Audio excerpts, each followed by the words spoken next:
game on Sunday, man. I know you're nervous for the Rams, but you got to be a little enthusiastic after being there. Bro, that game atmosphere was ridiculous. The energy, the electricity. That place was rocking. Anyone was there, and a lot of the Super Buck fans were there too. The Buck. Tampa Tones. We are joined by lead goon tonight, host of the Pat and Aaron show of WDAE, Pat Donovan. And it sounds like Stunna is bumbling a little bit. Going to put him on mute for a second until that gets a little clear. But we're joined by Pat Donovan. It looks like Stunna's hanging out with Cheech and Chong in a car with the windows up or something over there. It does look like we got a little... No, my camera's broke. Howdy ho, howdy hey, how the hell are you? Welcome into the Buccateers podcast. We are amped up, we're fired up, we're ready to roll here on a terrific Tuesday, a Tampa Tuesday, whatever the hell you want to call it, but we're a couple weeks deep into the off season now for a Buck squad at least, but the news is not slowing down, and we are here to break down all the great latest news surrounding your Buccateers, including Liam Coen making his introduction in the Bay today. He was at One Buck Place for an interview. He was on Tampa Sports Radio with J&Z lunchtime for an interview. So he really got his foot wet in the Tampa media market today. That's their new offensive coordinator, Liam Coen. So we're going to go into that, his introductory to the Bay, and unfold all that for you guys. And then we're going to go over our special teams coordinator search, which is underway. We got 6 confirmed candidates at this point in time. A lot of big names are starting to surface. A lot of high-profile background individuals are applying for this Bucs special teams coordinator role. I'm excited for some of these candidates. I'm also excited for a lot more as the Buccateers have some breaking news, some really big news to share with you guys regarding the future of the program, the future of the podcast, but we'll get to that a little bit later on in the show. So, J-Lo, me and you ready to rock and roll here. We're going to get into our surprise and news a little bit later and roll into that as we go. But as for now, we're going to get Liam Coen talk, special teams coordinator talk. How the hell you doing, brother? Happy Tuesday. Another day in the 813 for you. Stoked, man. I'm excited. That was a fun press conference today. Liam Coen, he put it out there pretty well. He got me excited. I like where he's going to take this offense. It sounds like Chris is going to be more in the slot again, where he was really good at, I feel like. Not that he was bad in the outside, but I feel like going back to the slot, use him in a Cooper Kupp role, that's going to be a bonus, a plus. I mean, I'm excited, Special team coordinator interviews, Bowles putting his staff together the way we all want it. We got Christopher Cole joining us live right now on the YouTube. He says, evening, fellas. Evening, Christopher. Thanks for coming back and being a familiar face here on the Buccateers. We love having chit-chat. So if you guys are watching, feel free to drop a comment for us, and we'll get after it right away. We don't call it a super chat because we don't take money. We just call it a Bucks chat. So come on, get in with us in the Bucks chat. J-Lo and Tampa Tones here taking you till the top of the hour, ready to rock and roll with you individuals and discuss Liam Coen, discuss our special teams coordinator search, and all that's in between here on the Buccateers. And our big breaking news of the day as well, we reeled in a big fish. And what does that mean? A guest host, a permanent co-host? Are we joining forces with someone?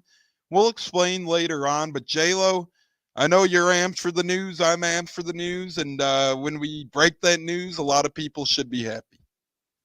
Oh yeah, definitely. It's gonna be some excitement with this news coming out. Much excitement coming later in the show. But in the meantime, people sit back and let's talk Buck football. Yeah, we're gonna get into Bucks football indeed, and it's going to be intense. It's going to be a good show here, a good program. Not a lot of other pods are doing coordinator research and updates and stuff. So get your latest and greatest with the Buccateers, not only today, but in the future. Make sure if you're watching on YouTube, you turn that subscription on. All you can do is hit subscribe, perfectly free. Hit the like button, do us a favor, and turn the notification bell on so whenever the Buccateers come at you guys live, you guys are tuned into the program and ready to roll with the great J-Lo Tampa Tones, our 4 other co-hosts as well. Shout out to Huncho, A-Cats, Bucko the Bruce, and Stunna as they are traveling from a distance right now. But J-Lo, we're not going to hold back. We're not going to pull any punches. We're going to get right into Liam Coen and how he looked today, how he sounded today. I'll tell you what, he looked swaggy, man. That suit he was wearing looked real incredible. You know, he's going to be a big suit guy, so that's good to see. And secondly, another thing that caught my eye specifically, J-Lo, is the love that he's already receiving from a lot of these players. When he got named offensive coordinator, a lot of the young guns on Instagram, young guns, hopefully that's okay to say, a lot of the young guns on Instagram revolved around Liam Coen, and they started liking the Bucks posts about Liam Coen. And then today, J-Lo, he met up with Baker, Rashad White, Greg Gaines, Chris Godwin inside of One Buck Place already. So just your thoughts on what you like today from Liam Coen and your thoughts on him meeting with some of the players, a lot of the young Bucks liking the post on Instagram and all that sorts of stuff as we move forward here into kind of shaping our offensive coaching staff, led by the guidance of not now Todd Bowles, but with the help of Liam Coen. No, agreed. It's all about Baker Mayfield. He was even in the building. I mean, some of these players were excited to see who the offensive coordinator was. So we already know that Baker's going to come back. How much and how amount of time he's going to be here, we'll find out later in the next upcoming weeks. But I'm loving how the players came, met him. He looks like a fun guy. He looks like a fun coach that's going to be creative. And he's a smart football brain, he sounds like, right? Nothing against Canellis. He was a smart brain, too, but he was kind of one of those rah-rah guys who would go up on stage and just rah-rah, which won us over. And he was really good here. But, J-Lo, I know there's proof in the pudding to be had. You know, you got to let the play on the field. But I agree with you. He seems like a very good football brain. Agreed. I feel like he's going to bring a lot of great play calling. And the most important thing that I think fans are forgetting to understand, he loves running the football. If you watch any of the Kentucky highlights, that badass running back they got coming out, that dude is, a stud. But he ran the ball a lot. He ran over, I think, 1,100 yards, like 14 touchdowns, I believe I read. And that's pretty impressive in the SEC. So for the most part, I'm excited for Rashad White and whatever running back we bring in or bring back to mix, the play action and stuff. I'm really excited for that. I mean, this is going to be, to me, an upgrade. No disrespect to Dave Canales, but I feel like this guy's going to bring some more better run games, and get everything organized. I'm just excited to see that. And like I said about the players, they seem really excited to meet him, especially with Baker. Baker looked smiley today, man. He looked smiley today. He's having the time of his life, man. I mean, right now, legitimate career, MVP of the Pro Bowl. This dude's definitely getting hot pretty quick. And plus, he's got a baby on the way in April. I mean, the sky's the limit for this guy, and I'm really happy for him. And I can't wait until we find out, how long he's going to be back here for and all that, which will come in upcoming weeks.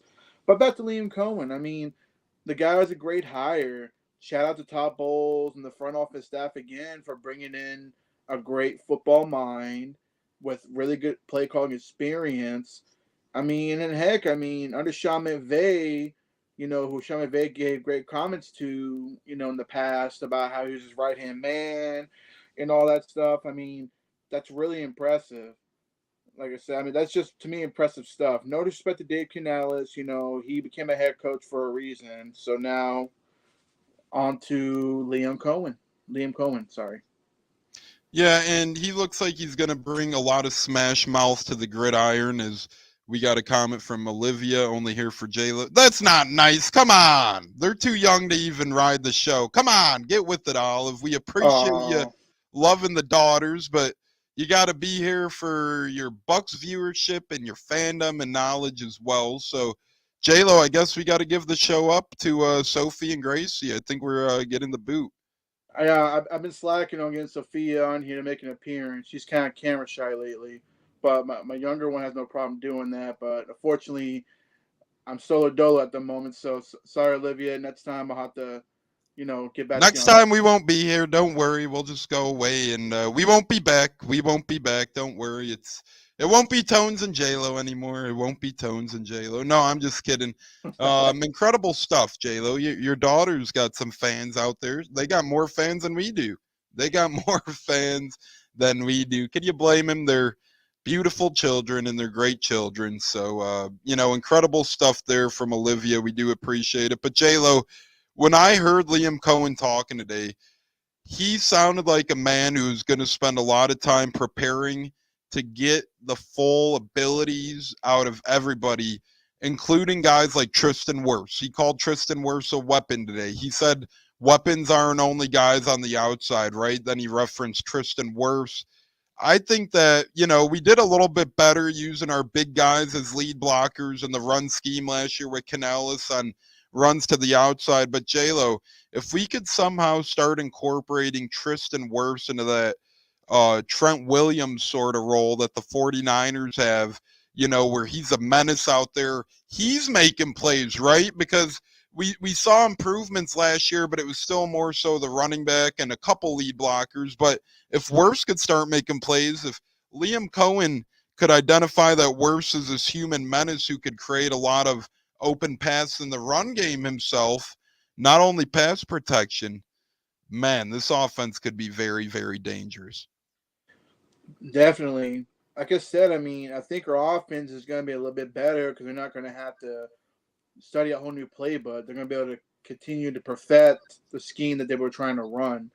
Very similar between Canales and Coen, but to me, I think Coen perfects it better. That's just how I feel. I could be wrong, but we'll see. I feel like this is going to be really good high for us.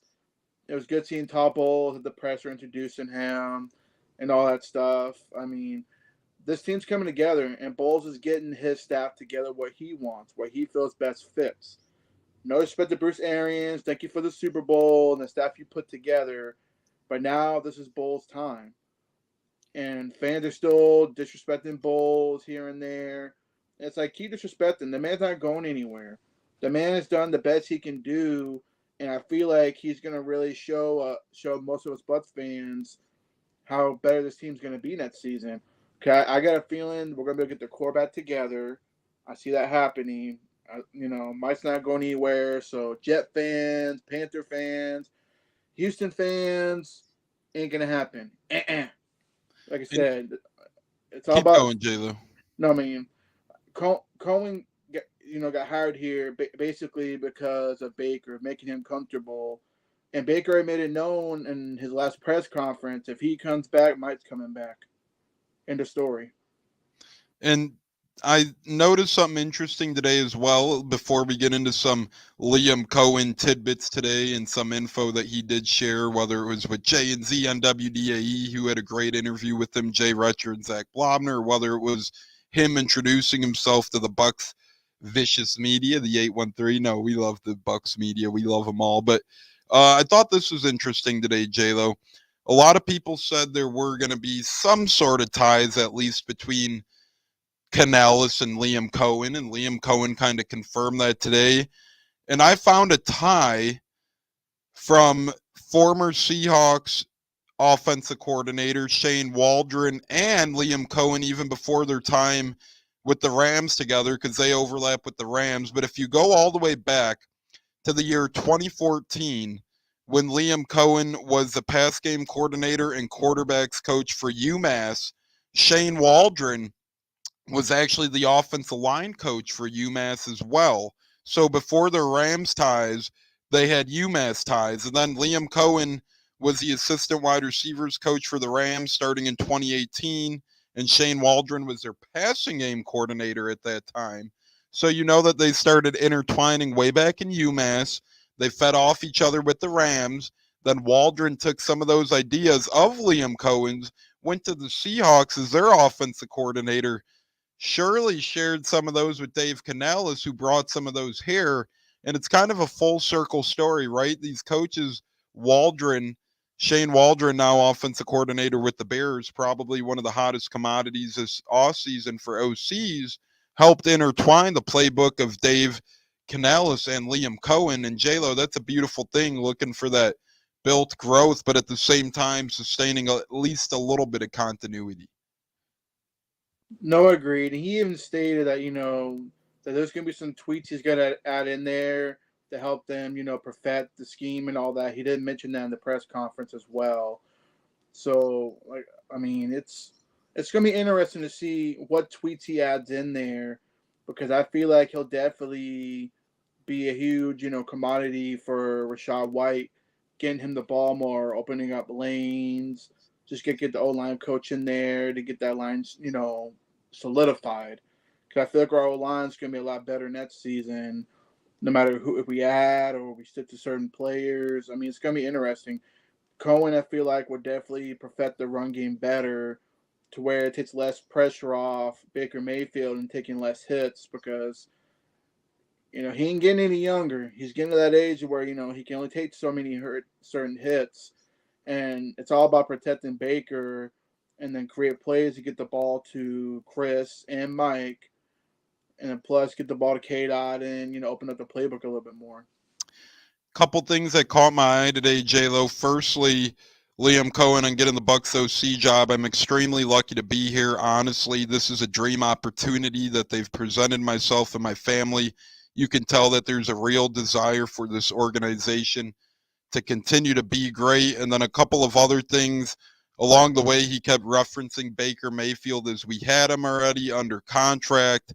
And then he also said weapons aren't just out on the perimeter, as we went over with the Tristan Wirfs thing. But J-Lo, just from those couple of quotes, he knows the current success that the Bucs have. 4 straight playoff appearances, only team in the NFC with 4 straight playoff appearances, believe it or not, more than the Eagles, Cowboys, 49ers, Rams, any of those fellas.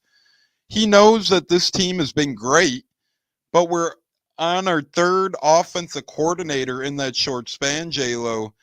How can Liam Coen, and what do you think that he said today, helped kind of give Tampa fans a, pellet of thirst quench, I should say, that, hey, he might be here for more than 1 year. And obviously, you never know how the NFL works. He could get scooped up in a hurry, but at the same time, it seems like, he's very excited to be here and call him plays. And it seems like this could be a guy who's in Tampa for more than 1 season. Most definitely. He's definitely excited because he always wanted to coach since he was a young kid. He mentioned the press conference, be able to coach at the NFL level of coaching, and he's thankful that Bulls, gave him the opportunity to let him run the offense that he feels sits fit with what they're trying to do and their mission of winning a championship. And Coen, it just depends. I mean, this is a poaching type, league, and we don't know what's going to happen next year. But right now, he's here, focused, being here, get his staff together, get the core players. And that's why his staff is that important, right? Because just in case, even though he might want to be here more than a year, that's no guarantee. And if he does get poached, hey, hopefully he assembles a staff that could just promote within rather easily. Well, yeah, I mean, and you got to give you props to Todd Bowles and Jason Light. They're bringing in quality coaches, young minds to go in there and call the plays. And if that happens, props to Bowles and Light for bringing in another big time play caller. I mean, that's what I'm trying to say is that fans want to go out there and be fearful of losing him next season. Let's not focus on that right now. Let's just focus on the here and now. Let's focus on getting our core players back and let the season play itself out, and we'll see what happens. I mean, we haven't even played the damn Super Bowl yet. Yeah, and it seems like, right, and that's kind of the premise. Hey, people are already worried about him getting poached. Relax. We know if it's up to him, he'll be here for a couple of years. If it's up to Bucs, he'll be here for a couple of years. And if he does get poached, hey, we'll deal with it then. But that means he had a hell of a season, and so did our offense. So good things to come there, I guess. Speaking of Todd Bowles, though, J-Lo, you mentioned him. Coen brought up that Bowles and him were more familiar with each other than people think because his work he had in attendance at the Georgia Kentucky games in 2021 and 2023 as Todd Bowles' son Troy is a linebacker for the Georgia Bulldogs. So Todd Bowles is seeing Liam Cohen's offense up close and personal. Kind of give us a rundown on that. Do you think that gave Liam Cohen an advantage for Todd Bowles to be in the stands 2021, 2023, getting a firsthand scouting on the synopsis of things? And B, that kind of helps Cohen, the continuity and the familiarity with Todd Bowles and, knowing this guy more than beyond an interview where Dave Canales probably was just an interview with Todd Bowles. That's where they got to know each other. Here, it seems like Liam Cohen and Todd Bowles have at least a little bit of history. Well, they do. I mean, they played each other in 2022 and 2020 season. They played each other before, and Liam Cohen knows how his defense plays. He commented that he's one of the greatest defensive minds in the league. So that's another thing. They played each other, but that's another bonus too for Todd Bowles to go watch his son play college ball and see playing against Kentucky. I mean, it's all advantage. There's never a doubt in my mind that your head coach is always going to be scouting and be on the lookout for talented coaches, talented players. That's the advantage he's got when he goes to watch his son play at Georgia, which is one of the top colleges in the nation. Always, big time stage and playing all these top recruits and all that stuff. So it gives him a lot of advantage. But they played each other before in 2022. And I think Cohen wasn't calling the plays, but I know he was putting the game together and all that, the game planning and all that. Because he did compliment a lot on Matthew Stafford. He was excited to coach him and all that stuff. So they definitely got some history together. And Bowles hates playing McVay offense. That's been his Achilles heel. And now you got another guy in Liam Cohen who could probably show him some pointers at practice on what to watch out for when you play these big time teams. Because we got a tough schedule coming up. Tough schedule, but it's gonna be fun to watch. Yeah, and Liam Cohen, he was on the J&Z show as well, and he said his dad's very familiar with the area. He only lives 90 minutes outside of the Tampa area, so between his connections with Todd Bowles, his dad living in the area, maybe a little more familiarity with Tampa than we know for Liam Cohen, which is all great things. Speaking of familiarity, J-Lo, Chris Godwin's familiar with success. Last year he went over 1,000 yards, but for a Chris Godwin type season, it didn't seem like it was that extraordinary, as crazy as that sounds. He still had a nice year, but not a Chris Godwin type year that we're used to seeing. Sounded like today Liam Cohen is a plan for Chris Godwin, saying he's going to work him more in the F receiver position inside where the likes of Cooper Kupp worked under Liam Cohen, and that Chris Godwin was working a little more with the likes of Tom Brady and Jameis Winston.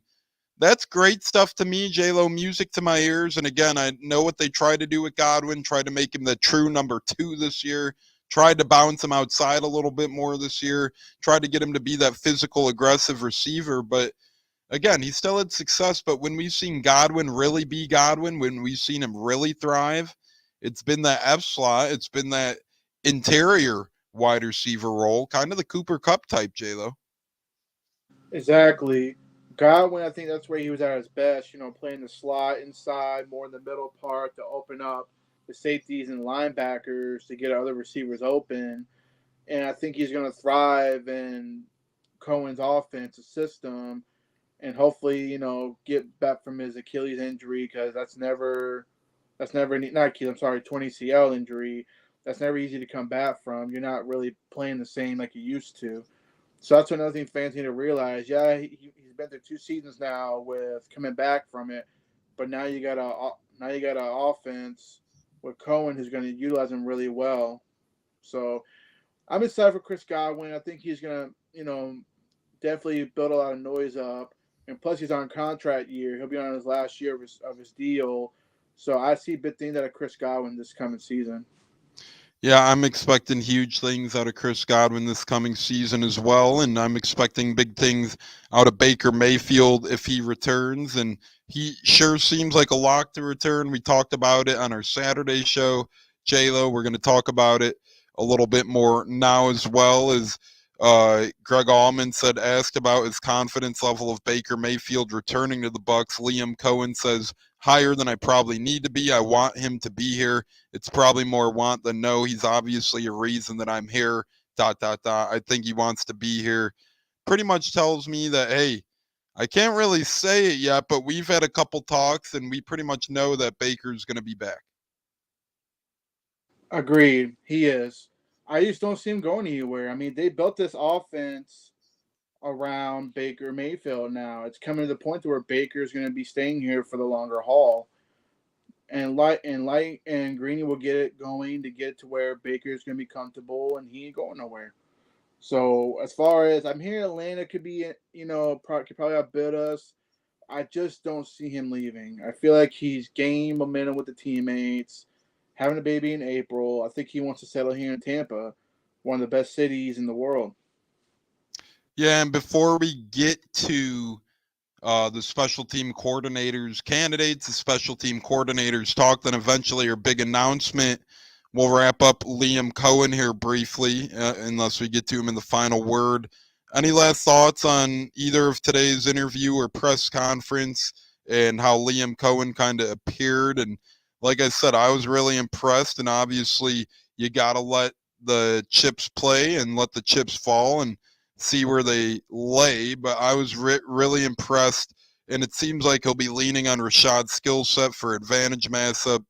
Lessons were gained by him in his time in LA. It seemed like he had a lot of takeaways from Sean McVay over there, so that's always good to see when you learn lessons from coaches, when you lean on players' skill types. Just incredible. And, Liam Coen also confirmed today he missed calling plays. This was a no-brainer for us, he called it, referring to him and his family coming to coach Tampa, coming to call plays here.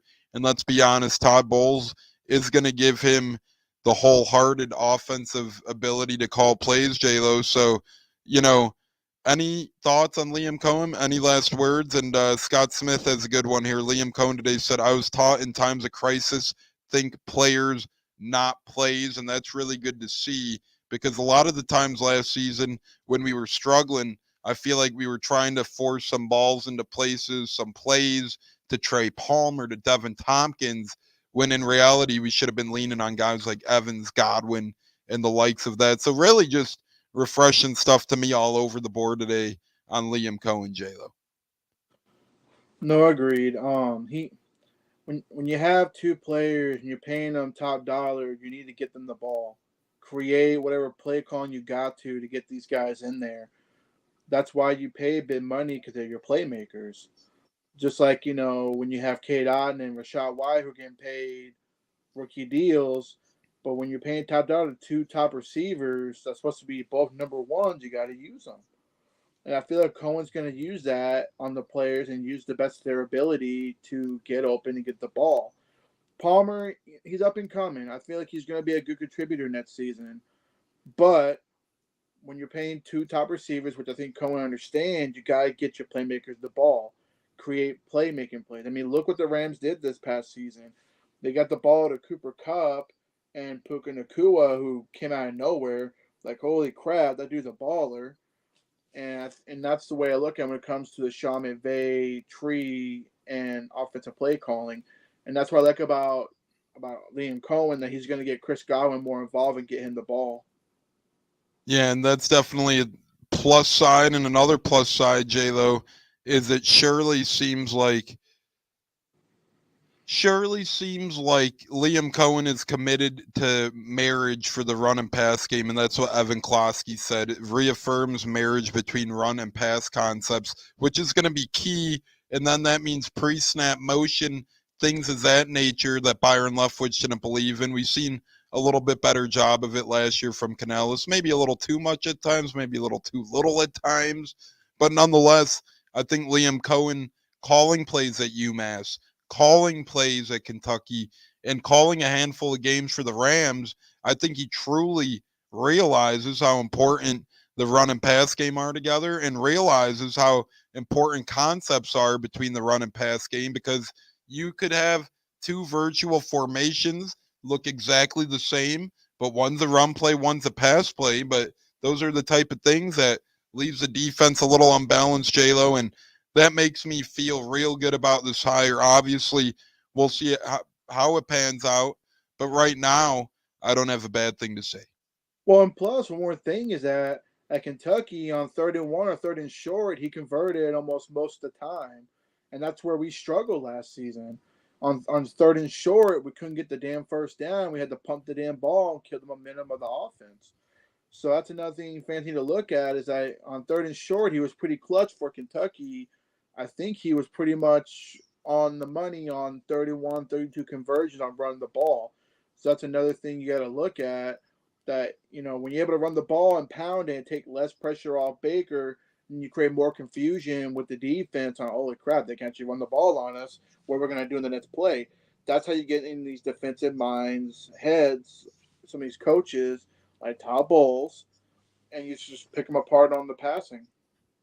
Yeah, and Zach, our friend Bucks by 30, mentioned getting a new O-line coach and drafting a true center will improve the run game tremendously. And Liam Bingo. Coen said today that he's going to start working on his staff right away, and hopefully he could pry one of those two offensive line candidates with him, either Kentucky's current or Kentucky's former offensive line coach. Either would be a real good choice to me. We've talked about Zach Yenzer on the show here before, J-Lo, so that's certainly a name to watch. And then also a couple other candidates out there. Obviously, the Saints have an offensive line coach who does have an assistant O-line coach who has some connections. And then Kentucky's current O-line coach, Wolford, who bounced back from Alabama. Yeah, I mean, he like I said, he said hopefully the next couple of weeks he'll have his coaching staff assigned. So you already know he's probably on the phone right now, reaching out to a couple people that he worked with in the past, trying to get this offensive system rolling, and then try to get Baker comfortable with his system, how he wants to run it. I mean, it's going by fast. I'm telling you. Once the Super Bowl's over, we're going to be hitting the offseason, hitting it and running pretty quickly. And that's when we're going to be hitting free agency within about a month's time. So this guy's going to put it together. I'm hoping he gets one of those offensive line coaches. Hopefully bring back Thad, depending on what they want to do with him. And then also maybe pluck Jake Peets away, who I really like a lot. I feel like he would be a young, upcoming future play caller in the future if we're able to pluck him away, but we'll see what happens. Like I said, you just got to give this man time to put his assistants together, and I'm not worried about it. Maybe Tom Moore could help him too, right? We brought back Tom Moore. He's an offensive. I love that man. Right? I think that's a great guy to lean on. If you got a guy like Tom Moore around, go, hey, what did you see out of Thad Lewis? Should he be back? Should we retain him? What did you see out of a Van Dam, a tight ends coach?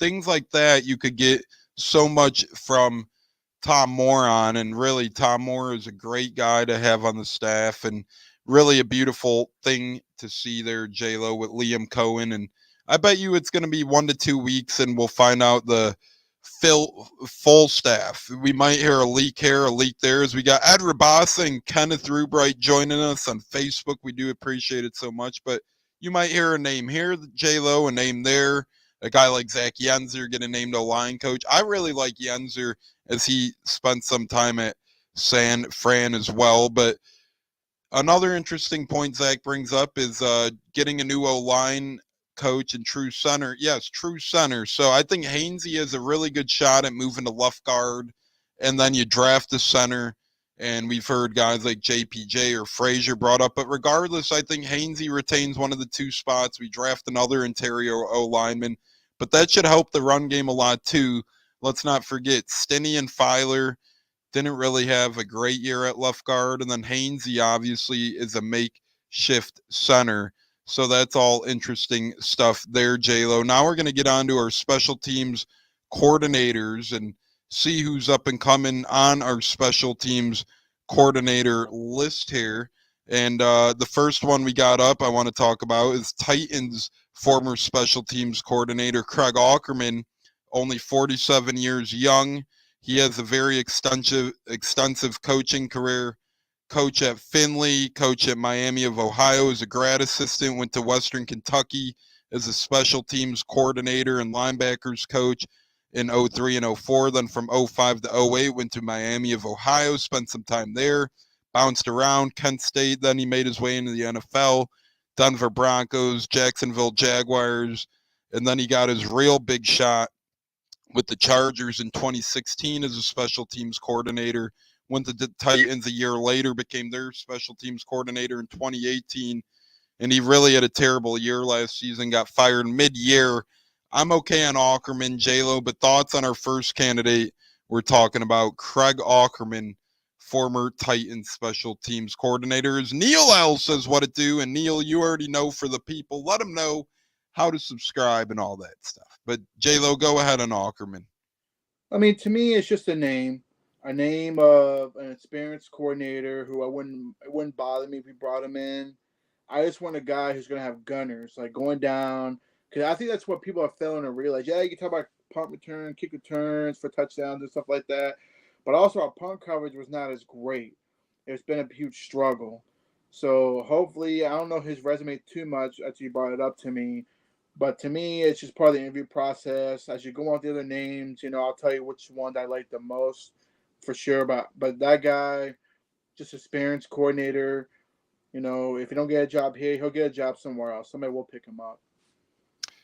Yeah, I tend to agree with you. And the great J.C. Allen says link. So maybe we'll get J.C. Allen's thoughts on special teams coordinator. We'll see if he could join us until the end of the program here as we're picking apart special teams coordinators, doing Liam Coen talk. And then at the end, we do have a big show announcement as well. So be on the lookout for that. But not huge on Ackerman. We'll see if he does get a job, J-Lo. Ultimately, a little bit out of our control, obviously, who we like is special teams coordinator, but he wouldn't be my top choices. Neil, hit that like button. That's right, Neil. We do appreciate that very much so, which brings us to candidate number 2, J-Lo.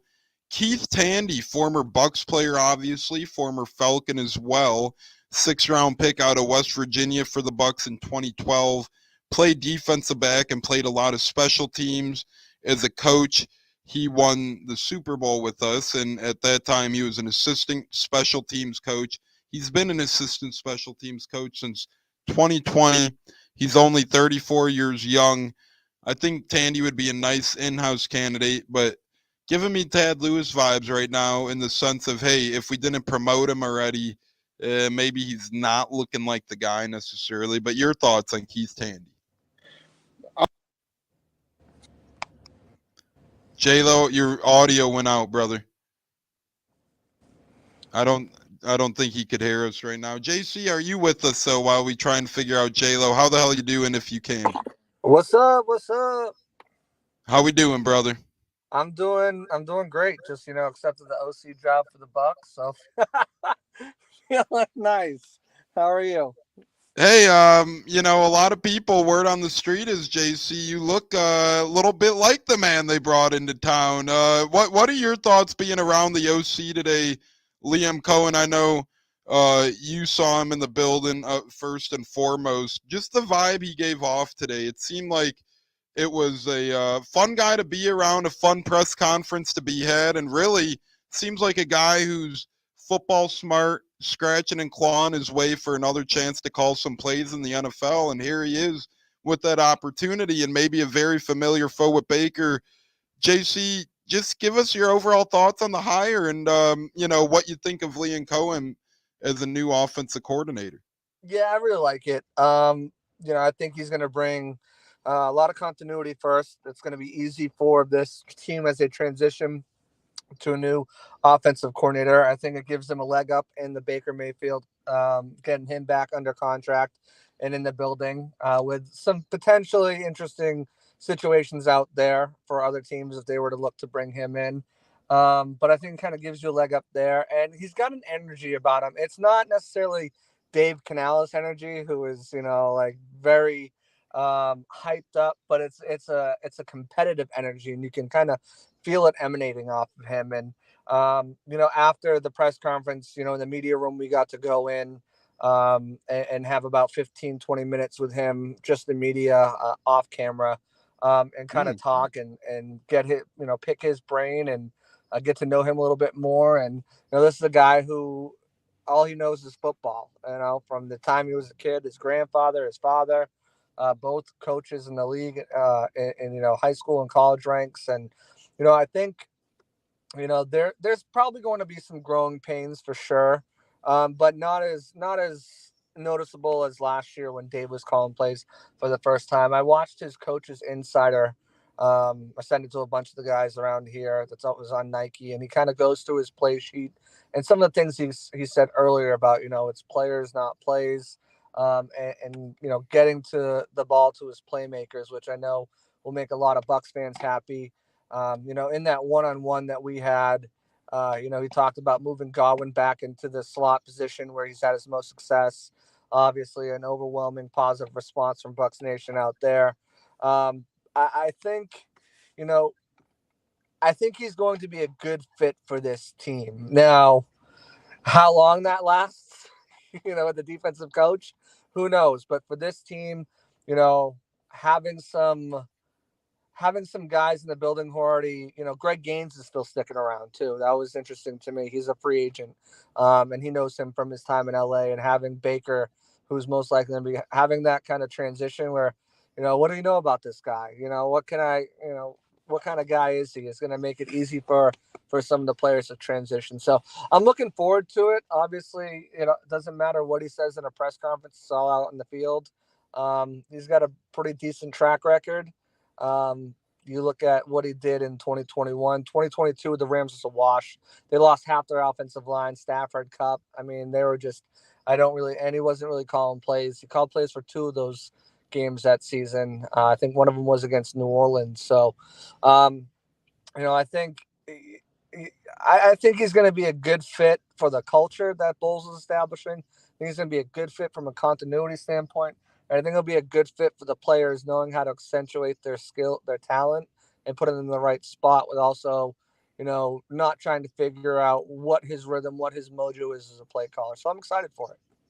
Yeah, and JC, I noticed as well, a lot of people are jumping all over, how him and Dave Canales may have at least a little bit of overlap, specifically because Shane Waldron's time spent with each of those guys. But J-Lo and I were talking, and these guys also, Shane Waldron and Liam Coen, overlapped at UMass way back in the day as well, years and years back. So these guys go way back, and could we kind of see at least a little bit of that continuity from Canales, at least a little, you think? Yeah, definitely. I think a lot of the schematic points are going to be the same, marrying the pass and the run, using pre-snap motion and at snap motion and play action to kind of keep the defense guessing, putting out a certain look that they can run multiple packages out of, and the defense is going to be sure whether it's run, pass, screen, etc. He talked about it again in that one-on-one with us, having these can calls, which pretty much is, you call 2 plays, right? One play is the play you're going with, but the other play is a play you have the ability to audible into versus certain looks. So having that ability, Baker didn't do much of that last year until like later in the end of the season, where he really kind of be able to. The offense really got the system down enough where they could add those second calls in there, so that the offense knew if this is the look that's coming, we're running this play. If this is the look that we're getting, we're running this play. So, there's a lot of different things that I like that he does. Displacement of the back. So he'll line the back up out wide to kind of get a feel if it's man or if it's zone. If it's man, he'll hand signals and get it out there for a man beater. So get, that one-on-one matchup. Mikey's going to love that. And if it's zone, he'll bring the back in the backfield and kind of play it out. But I asked him today with Rashad White, having a guy who's able to line up on the outside and be effective out there, and it's just, it opens up the playbook a little bit more because of Rashad's unique skill set. So, I think there's going to be a ton of carryover for the players. Obviously, he mentioned it. If it was called, double, it'll be called deuce, or if it was called, trips, it'll be called trays, stuff like that. Different things terminology wise. But and obviously a different playbook, but a lot of the same concepts and schematically, a lot of the same things they're trying to accomplish that you're seeing around the league. It's not just with Canales, it's with McVay, it's with Waldron, it's with Kevin O'Connell, it's with Kevin Stefanski, it's with all these guys who have come from Shanahan, from that Shanahan McVay system type of deal. And I think it all starts more so with the communication. And he's a really good communicator. You talk to some of the guys at Kentucky, some of the players there, listen to what they have to say. And that's one thing that he does really well, is communicating and being able to do a lot of word association, so it's an inside route, insect, spider, beetle, like that, all that ties together. Word so when the guys hear it in the huddle, it clicks for them like that, and they're able to go out there, not think about what they have to do, know what they have to do, play fast and free. Yeah, JC, real quick before we do bring in J-Lo, I want to ask you this. You talked about, obviously, hey, a little of the playbook will at least be the same. Hey, we're probably going to retain a guy like Baker, maybe a guy like Greg Gaines. So familiarities, player-wise, personnel-wise, schematic-wise, perhaps. Do you envision that with the offensive coaching staff, with guys like Tad Lewis, Skip Pete, Van Dam, the tight ends coach? Or do you think, honestly, Liam Cohen's going to come in and clear house a little bit and retool the whole staff? Do you think any of those three guys out of Tad Lewis, Skip Pete, Van Dam, do any of them have a chance? And if so, who do you like the most to retain their coaching spot on the new staff of Liam Cohen? It's funny you asked that question, because I had that same question on my mind. And in that one, I didn't get the chance to ask it during the press conference, but after I did ask that. He pretty much said it's an evaluation process right now. He's talked to Van Dam. He knows that a little bit. Obviously, he's familiar with Skip Pete with their overlap in LA. So, it's going to be an evaluation process. He's not sure who he's bringing from the Rams, from Kentucky, who's going to stay on the roster. I would think that with a guy like Thad Lewis, who has a year kind of in the system, and was, approached by two different teams for the OC position, a guy like Van Dam, who interviewed for the quarterback's position, I believe, in Cincinnati. Two guys who are on the rise. You'd like to keep those guys where they are. But he also talked about, Uh-oh. We might have lost the great JC. Get some, there as well. And have that. Can you hear me? Yeah, we can hear you now. We lost you a little bit. You want to me? repeat that last? Yeah, we can hear you now. He wants to have that ability. It's kind of same thing like Dave talked about last year, having those guys who have been there, done it, been around, to kind of bounce ideas off of. It speaks a lot to. Uh-oh. Maybe a little bit of spotty, but I get what JC's trying to say. It's good to have some guys there to get a little bit of continuity, but it might be good to bring in a little bit of fresh breath. You guys hear me? Yeah, we can hear you now, JC. You're all right. You're playing phone tag with us. No, can hear me I'm kidding, but you're coming in strong now. But I pretty gotta much, run anyways. If you can hear me, I'll talk to you guys later. Yeah, JC, thanks so much for joining, brother. And that's a great JC Allen from SI Game Day, J-Lo. And always a great time as JC Allen pops in. Some really good insight there on Liam Cohen. It sounds like he had a really good one-on-one with him, J-Lo. Thoughts on, I was going to let you get in there at the end. Sorry about that, brother. Didn't expect internet problems. But nonetheless, JC Allen, whether it's for 5 minutes, 50 minutes, always a great time with JC. No, agreed. I mean, you pretty much asked him the questions about retaining or adding. That's why I was looking. That's why I was going to really ask him. Who you think would stay or go, who we bring in. So that worked out perfect. I mean, JC is always on top of things. During the press, I can hear him asking questions. Very good questions. So JC's on the ball. Yeah, and we got through two of our great six. Well, not great, but two of our six coordinator candidates. Some are great. And thanks again to the great JC Allen and the millions and millions and millions he brought with him as he joined the show. JC, if for anyone tuning in now, if you missed it, you could catch a replay. We just had JC Allen from Bucs Game Day Sports Illustrated join the program, and he had a lot of good stuff. He had a one-on-one with Liam Cohen today. He was at his introductory press conference. Some people are saying the great JCL. It looks like Liam Coen. So No, all I was good. about to say he looks good in the suit, man. I'm about ready to tell JC if I had a chance, be like, bro, are you sure that wasn't you on that podium? So J-Lo, we have gotten through 2 of the 6 special teams candidates so far. Just to catch people up, Mr. Ackerman, former Titans special teams coordinator, we went over. Keith Tandy, we went over. And now we're going to go over another one who surfaced yesterday, as we do have up to 6 confirmed candidates, that is, and that's Thomas McGoffey. J-Lo, I might be pronouncing his name wrong, pardon me, but former NFL player.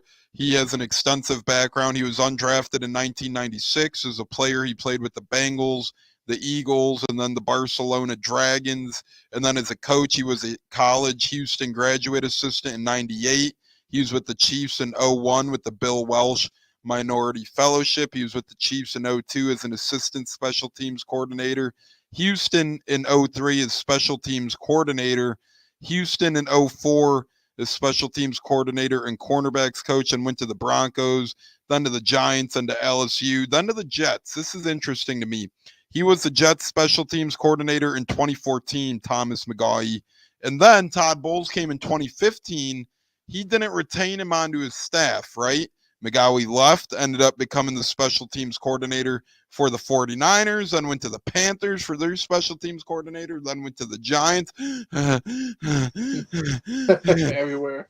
J-Lo, a little concerning on my end, at least, that he has ran through so many special teams coordinator titles, and the Giants really haven't been the greatest in special teams coordinator or special teams rankings the past couple of seasons.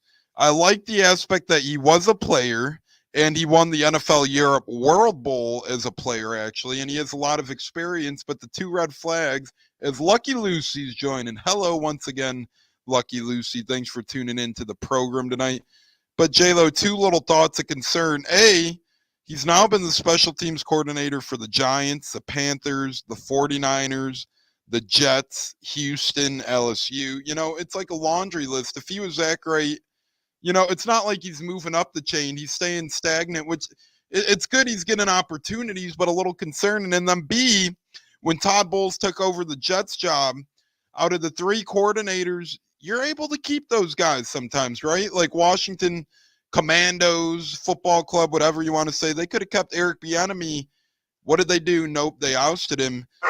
Todd Bowles ultimately ousted special teams coordinator Thomas McGoffey when he arrived at the Jets. So J-Lo, I don't know necessarily if they are going to follow through and have him around more, maybe more interviews, but those 2 things were minor red flags for me. I'll be interested to see if he gets another interview with Tampa. But thoughts on him? To me, if I had to rank 1 through 6, he'd be number 5 on my list. Ackerman, number 6, him number 5, Keith Tandy, number 3. No, it's about accurate. I agree. I mean, his resume has just got so many bouncing around, not being retained by coaches. To me, like from the first guy, to me, it's just a name with experience. I mean, if we get him, I mean, fine, whatever. But at the same time, I just don't see him getting the job. If Bowles didn't retain him the first time, I don't see him picking him. I could just see he just trying to bring in a group of people for interviews, give them an opportunity to speak. But I don't see him being our special teams coordinator.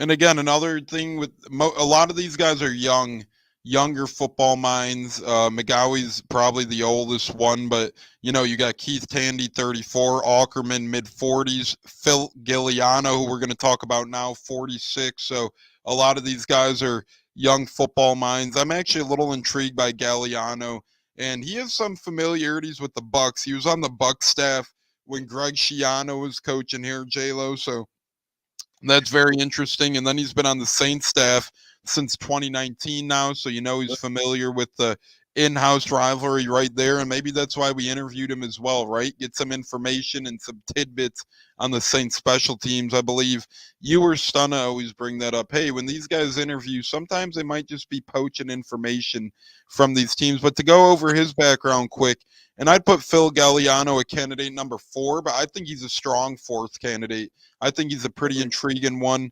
His coaching resume, he was a Dickinson outside linebackers coach in 2000. In 01, he was the New Haven outside linebackers coach. In 02, he was Villanova's offensive assistant. In 03, Rutgers grad assistant. From 04 to 06, he was at Rutgers defensive end linebackers coach. 07 to 09, FIU defensive coordinator. So, J-Lo, I'd be intrigued next time we bring Anthony Gator onto the show, whether Galliano gets a job or not, kind of get his background and info on Galliano as they overlapped at Florida International and in Tampa Bay. So that'll be interesting to see, as he was with Tampa Bay then from 2012 to 2013 as assistant special teams. Then he went to Rutgers in 2014 to be their director of recruiting. Then he went to special teams and tight ends in Rutgers 2015. With the Dolphins in 2016, special teams assistant. Penn State 2017, defensive consultant. 2018, special teams and assistant D-line coach. Then since 2019, he's been assistant special teams with the Saints. So a lot of odd and ends titles there for Galliano. But until you get a special teams coordinator role, that's kind of their path, J-Lo. Not a lot of special teams assistants. There's one assistant really for special teams, and then really a special teams intern. So you kind of have a 3 or 4 man staff for special teams coaches, not including the long snapper help and that stuff. But J-Lo, thoughts on Phil Galliano, and where would you rank him? I put him 4th, his extensive background and resume. No, I agree. 4th. I mean, so far we're on the same page. I mean, I put him at 4 right now. To me, I feel like it's just a poaching situation, trying to get information on the Saints, try to gain some ground on them, because they've been a thorn in our behinds for a long time, especially when they came down here and rocked us at home. So, but I mean, he's got familiarity here. I mean, sucks he was on the Great Schiano staff. You know, I'm pretty sure he got a lot of heat being on his staff. But for the most part, which I'll always refute because the great A Gator does as well. So I know. Yeah, I remember him mentioning that. But it'd be interesting to see what Anthony Gator would have to say about him interacting and all that stuff. You know, for that most part with Schiano's staff. And I have been in talks with Gator. We should be getting him on the program in the near future. We text weekly. Great friend of mine, now Florida International outside linebackers coach. So, J-Lo, you might get your answers quicker than you think, brother. He might be joining us in the near future. Looking forward to it, you know. Great football mind. I remember him when he got drafted here. And that'd be great to hear what he has to say and his opinion on the special teams coordinator position open. I'm pretty sure he's got some very awesome things to say for the most part. And that's actually how me and him connected. Right when Gator got drafted here, I followed him on Twitter, and he immediately followed me back, and we DM'd, hey, good luck. He said, thanks for being a big fan. Next thing you know, he's sending me, jerseys, gloves. I keep supporting him, and it's really been a great brotherhood. He's appeared on the pod multiple times. So great guy, watching him grow up in front of my eyes, on the field in terms of being a family man. Just great stuff. But yeah, if we have Gator back on, we'll ask him about Galliano and so much more. Here comes. Go on. No, go on. Not to cut you off, but that's the kind of players I really enjoy talking to. Those are players I love that interact with the fans, taking the time to maybe go on a pod or even answer some questions, chit chat, you know what I mean? Because they love football like we do. That's why Anthony Gator is a perfect example of, an awesome person in general outside of football. I couldn't agree with you more, J-Lo. Those are the players that make you want to buy back into the team and continue to follow teams, and really great guy. I mean, a lot of my favorite Bucs players over the course of my fandom, sure, yeah, Chris Godwin, Mike Evans, some of my big favorite guys, but other great guys, just because they're great guys, I love Logan Hall. I love Cam Brate when he was a Buck. A lot of people say, oh, Cam Brate. Yeah, I was a big Cam Brate guy. Ryan Griffin, these are guys, Josh Wells, maybe not the most popular names, but I like them a lot because they're great people. They do what they want for the fans, and it's really a great thing for the franchise. Speaking of great things for the franchise, J-Lo, if we hire one of these two guys, I put them in tiers. I got my top two, then I got number 3 and 4 in Tandy and Galliano, who I would still love, but, not as much as these top two. Then I got my 5 and 6, who are, if we settle with him, I'd way rather have McGaughey because he's been in the NFL and he's been a better coordinator. But Ackerman, again, the great Evan Winter said, Mike Vrabel never fires people midseason. Ackerman got out of there so quick last year. In a game against the Colts, I'm telling you, there were like 3 block kicks, missed extra points. It was a terrible fiasco. But my second favorite candidate could be your first, but he's my second. LeVar Woods, special teams coordinator from Iowa, 46 years old, or 45 years old, pardon my French, about to be 46 in March. He's really a really good special teams coordinator in college. He has a great playing career as he played at Iowa from 98 to 2000. Then he went to the Cardinals.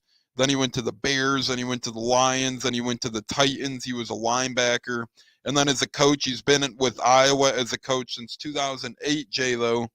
And he's been their special teams coordinator since 2018.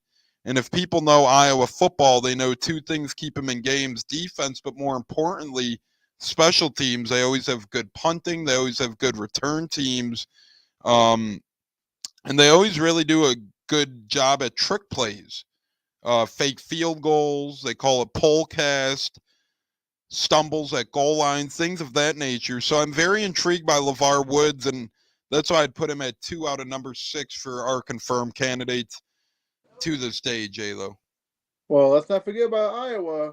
To me, they're tight end you, man. They developed some pretty good damn tight ends over there in Iowa, and some good offensive linemen for the most part. And he was their tight ends coach from 2015 to 2017. There we go. That's why it came hard on the rankings, because it came out between him and the other candidate, which will be named in a second. I would love to have him. I think he'd be a good one to bring in, a good young mind, and I think he would do a great job here, getting some gunners in there to stop them from returning the punt for so many yardage, to get good field position. I mean, those are good points, man. To me, it was really hard, and I'll tell you my ranking after the next one you talk about. So, but as far as that goes, he's a good one. I like him a lot. Yeah, and J-Lo, JC is just saying thanks for having me. Once again, thanks to the great JC Allen from Bucks Game Day Sports Illustrated. He was on for about 10 to 15 minutes sharing his insight on Liam Coen and all that fun stuff. The great JC Allen, always a great pleasure to be on the pod. Love that guy, brother of ours. So, J-Lo, before we get in the last candidate, one thing is, hey, newsflash, if you're unfamiliar, the Bucks needed coordinators filled this year, 2 out of 3 to be exact, special teams offensive coordinator. One thing about Todd Bowles, and I don't know if it's just because he's a former player, J-Lo, or what, but he loves his former player coaches as well. Defensively, you have Casey Rogers and Larry Foote, co-defensive coordinators. Both of them were players. Now you get Liam Coen, who is a quarterback at UMass and a quarterback in the Arena Football League as a player, and he interviewed all these other guys who played quarterback, etc. Tad Lewis, Antoine Randall, wide receiver. Now it's special teams coordinator. You see McGuey from the Giants. He was a 7 or 8 year NFL vet. We just talked about Woods from Iowa. He was an NFL vet. Keith Tandy, an NFL vet. Todd Bowles himself was an NFL vet. It seems like you kind of go one of 2 routes with the coaching tree, J-Lo. You either pick the bookworms and nerd brains, like, you conduce a tree, kind of like Miami's doing over there, or with Mike McDaniel, nothing against him, but more brainiacs, right? Or you go with the former player tree, and that's what Todd Bowles seems to be doing. Both offensive coordinator candidates and special teams coordinator candidates speak volumes to that. Both of our defensive coordinators speak volumes to that. And that's my number 1 spot, where that leads Larry Izzo, J-Lo, a prestigious linebacker, more importantly, special teamer in the NFL from 1996 to 2009, J-Lo. He won 3 Super Bowls as a player, all being a member of the Patriots. He was with the Dolphins, Patriots, and Jets. So you know he's a great football mind. And then really he was Houston Texans special teams coordinator in 16 and 17. And then he's been the Seahawks special teams coordinator since 2021. They had a top 6 special teams in the league last season. I love this guy. I think he's my top choice. He's 49 years old. J.C. Allen endorsed him as his top choice. He's a great member of the community. He does really good charity work. He's just an incredible guy. And again, I wouldn't mind Woods. I wouldn't mind Tandy. I wouldn't mind Galliano, McGuian, Ackerman. But if we somehow landed Larry Izzo, J-Lo, this might be turning into, I hate to sound like it, but this is really a dream staff potentially if that's the case. And that's why I was waiting for you to come in. You know, I love that guy. I feel like he would be the top choice, and hopefully he'll want the job. But we'll see. I mean, at the end of the day, he would be my top choice. I love what he did in Seattle. I liked him as a player, special teamer, and he knows how to win championships. He's been on championship football team 3 times for the most part. And Tom Brady can probably throw in some kind words, you know, playing with him on the Patriots. So at the end of the day, I feel like he's my number 1, and then Woods is number 2. And you gotta get props to, once again, the front office and top. Would you have the same order as me, 1 through 6? Do you think? Is it the exact same? I know we were pretty much exact same on OC. Besides, I think you had Coen above Pete's. I had Pete's above Coen, but we ultimately came down to Pete's, Tad Lewis, and Coen or bust. That's what we ultimately came down to. Yes. But so far, I think we're on the same page with the special teams coordinator in the list. Like I love the Larry Izzo interview, and hopefully he gets the opportunity to come here and hopefully revamp our special teams. Because, you know, I mean, it can't be any worse than man, and I thank him for the Super Bowl. You know what I mean? I thank him for what he did. Well, thank you for getting a free ring. No, I'm kidding. Yeah, no, I agree, J-Lo. Wrote this tones on the trap. No, I agree. He's a good guy. I met him once. You know, he is a nice guy. I met him at the Arians Family Foundation golf outing. Nothing but love for Keith Armstrong. Once you're a Buck and you win a Super Bowl, you're a Buck family member to us. So shout out to Keith Armstrong, and we wish him well. Only 60 years young in retirement. To me, there's a little bit more fluff than just straight out retiring there. But J-Lo, a lot of people say, oh, we had good kicking last year. Well, hate to break it to you, that's not really the cream of the crop for special teams coordinators. They're about the return coverage. They're about the long snaps. They're about the holders. They're about field goal block. They're about pump block. They're about trick plays. We saw none of that with Keith Armstrong. We were very bad at covering punts and kicks. We saw very to little no trick plays. We barely blocked anything, J-Lo. It was just far and few in between splash plays, and special teams is the phase of the game that could sneak up on you and win you some games. Real quick, J-Lo, gonna ask you, in your eyes, what's more important? Bucks finding their special teams coordinator or reaffirming their quarterback's coach? Oof, tough one. Excuse me, sorry. But I think at the end of the day, Thad Lewis will return as a QB's coach. Which leads me more likely to be retained as well. Thad Lewis as a QB coach, or Keith Tandy if he doesn't get the job as a co-special teams coach. I mean, Keith Tandy, if he don't get the job, I can see him still staying, you know, and learning from the new special teams coordinator on, you know, how to coach special teams. Because we need gunners, man. We need somebody who's going to go down there and shut it down, not let them get as many yards. And mind you, Armstrong, he failed Jalen Dart in big time. Hey, go over here to the sideline. Just run the sideline. Don't try to juke anybody. Just go to the sideline. Like, bruh. No, we need somebody who's going to be a little more creative, and I feel like Izzo would be it. It's Felix Lowe, another F-Lowe we'll call him. We got J-Lo, we got F-Lowe. He sends the pirate flags. Shouts out to him. Shout out to my younger brother, who is an awesome person. Great person. Always great to have family support. I'm hoping he brings in his offensive line coach from Kentucky. We've talked about that, and we would love it. Either one of them from Kentucky, we said we'll take. Either the one that just went back to Kentucky and Wilcox or Zach Yenzer. Give us either one. Yeah, they both worked with the 49ers, ironically enough. And they both were Kentucky offensive line coaches. Wilcox most recently with Alabama, but was with Kentucky before that. So, J-Lo, I think both of us give the stamp of approval to those guys. But real quick, J-Lo, before we get into chit-chat about a couple other things, big announcement upcoming perhaps, potentially, and then our final words. Any last thoughts on special teams coordinator search and where we stand today with that? Just get the right guy. Bowles made the right decision, which I feel like he will. Get the right guy in there. And I think our kicking and punting will be fine. We just need to get some gunners, and we need to get a role at punt returner and kick returner. I think Tompkins did a decent job for the most part returning the punts, but, special teams counts, people. Special teams will help you win football games, especially against tough teams we got to play this coming season. You got to have good special teams, and by that, you got to bring in the right guy. And I feel like between Izzo or Woods would be the perfect candidates. Especially if you don't have a Taylor Swift on your sideline, you need some good special teams, right? She seems like I heard a radio caller today calling to Tampa Sports Radio and demanded that a Bucs player started dating Lady Gaga, and I was like, what the hell? These people are losing their mind now. It's like, Taylor Swift, cool story, whatever. Whether you're a fan of it or not, I we could had care. Tom Brady and Giselle. That's what I'm saying. We already had our turn, and it messed our season up when they divorced and split.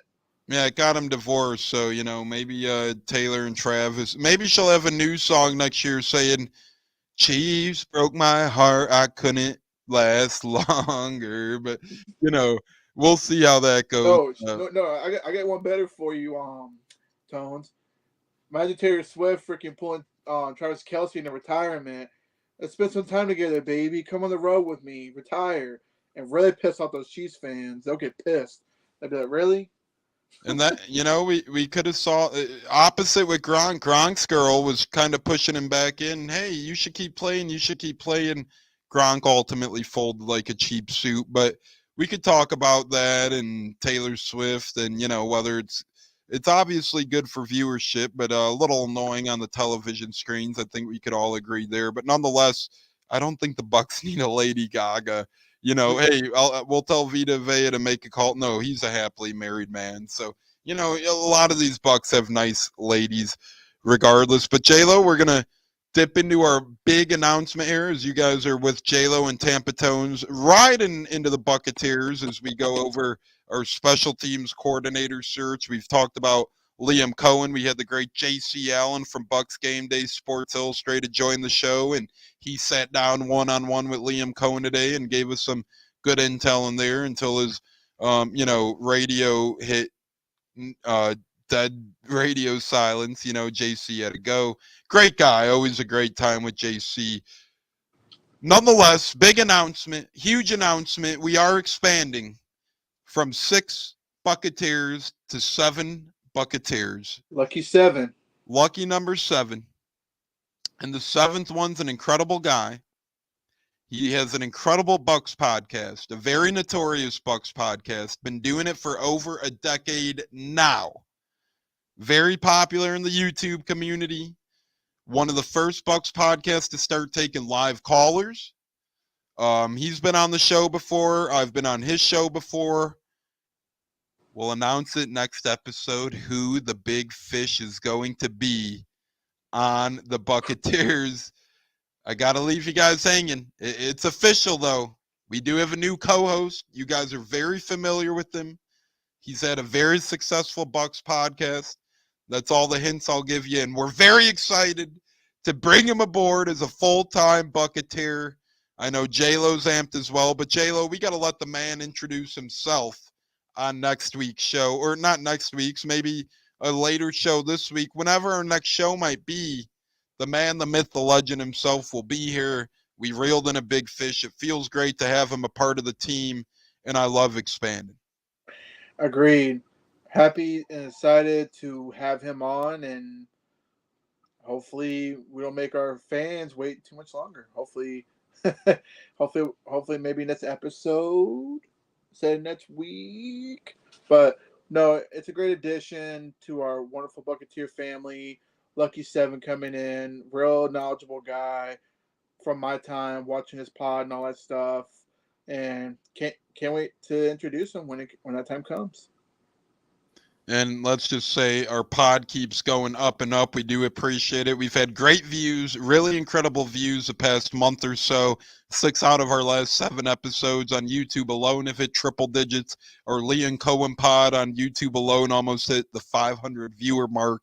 It's really an honor, and it's because of you guys. It's because of the Lucky Lucy's, the Christopher Coles, the Felix, the Neil L's of the world, the JC Allens of the world, everybody else tuning in tonight, Bucks by 30, Olivia, and everyone from our first show to now for growing with us and continuing the march with us to be able to do such a thing. I just got a Twitter tweet from Jordan, tag on Twitter's _modern J.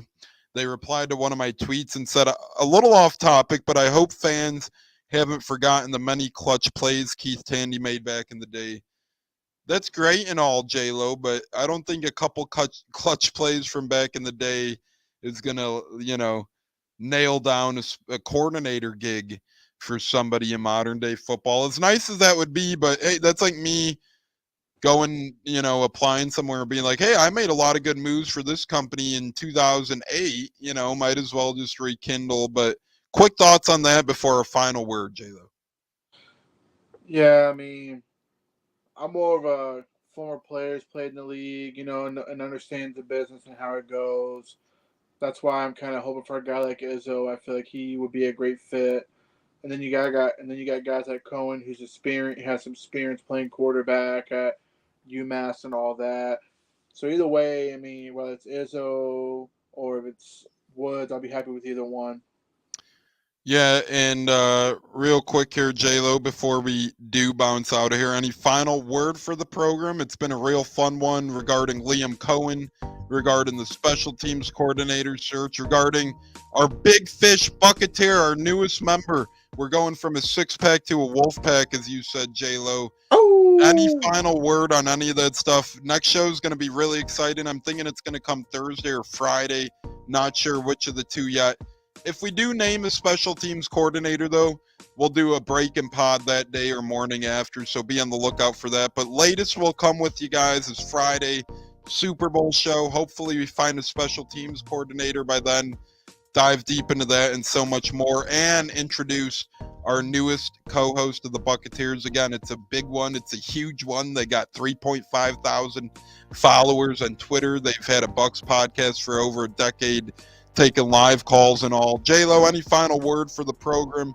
I'm excited for this. Has been the most fun I've had in an off season in quite some time, and I've loved the Buccateers in its entirety, but this past month it keeps getting better and better, and it's really fun to get on and talk with you, brother, and I'm excited to see what the podcast holds in the near future. On behalf of the Buccateers, to our loyal fan that watches the pod, thank you. Thank you for your support. We're a bunch of guys that love our butts and we love talking football and we love you fans, Like, subscribe, spread the word. If you're in a different city, spread the word, man. Spread the word to the Butts fans. Come and make your comments. Maybe we'll come to agreement on things, but we just talk it out and we have fun. That's what it's all about. And another thing to add on there is, the new coach coming on.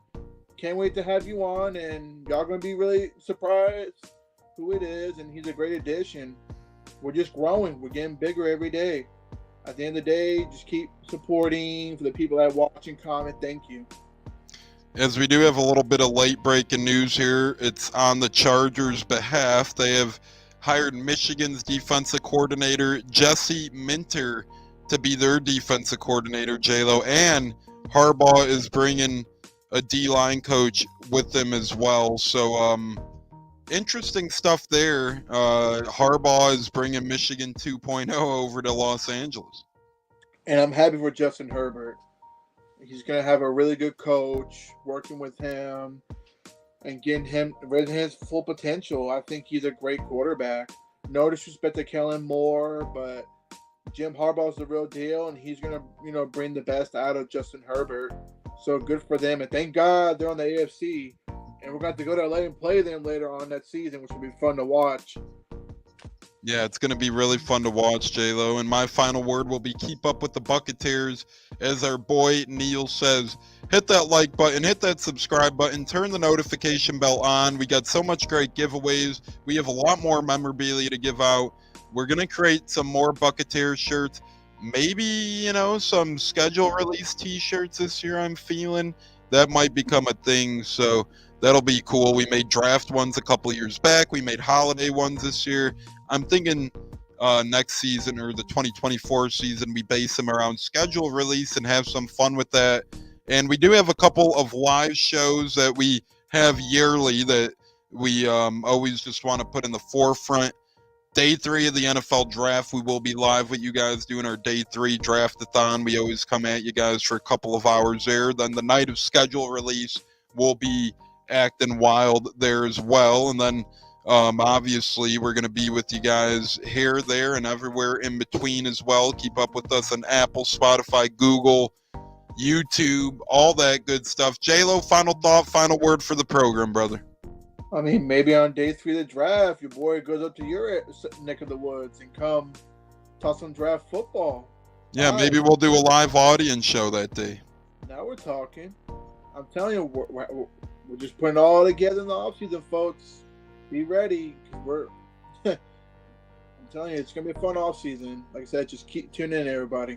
Go And Bucs. one last time, thank you to JC Allen and the millions and millions and millions. Yeah, JC wants to talk to you. And finally, thanks again, Liam Coen, Gene Decker off here. Liam Coen with an incredible interview today. You are incredible. Thank you, Liam Coen. 3, 2, 1. Be ready for the big fish. Hey, it's my man Richard Garcia is joining as well. Shout out to Richie, a brother of mine. But big fish announcement coming. 7th member of the Buccateers. It's a heavy hitter. It's a bazooka. It's a rocket launcher. And he's officially a Buccateer. And you'll find who that out is in our next pod. J-Lo, have a great night, brother. God bless. Love you, buddy. Love you too, man. Go Bucs, man. Stay safe, Tones. You too, brother. And again, join the Buccateers next episode and find out who the 7th Buccateer is. Lucky motherfucking 7. Let's Lifelong Bucs fan, big podcaster, been to Munich, been to all of it. It's incredible. J-Lo, great show. See you. I'll talk to you tonight. Let's do it.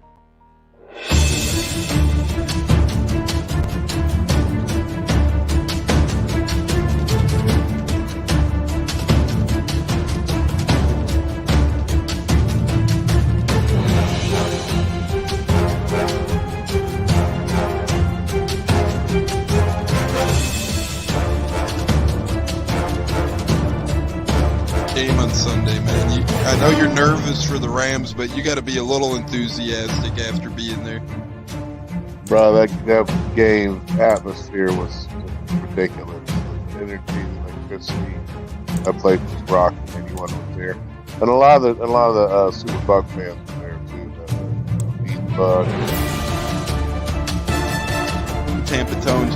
We are joined by Lead Goon tonight, host of the Pat and Aaron Show of WDAE, Pat Donovan. And it sounds like Stunna is bumbling a little bit. Going to put him on mute for a second until that gets a little cleared. But we're joined by Pat It looks like Donovan. Stunna's hanging out with Cheech and Chong in a car with the windows up or something over there. It does look like we got a little... No, my camera's broke.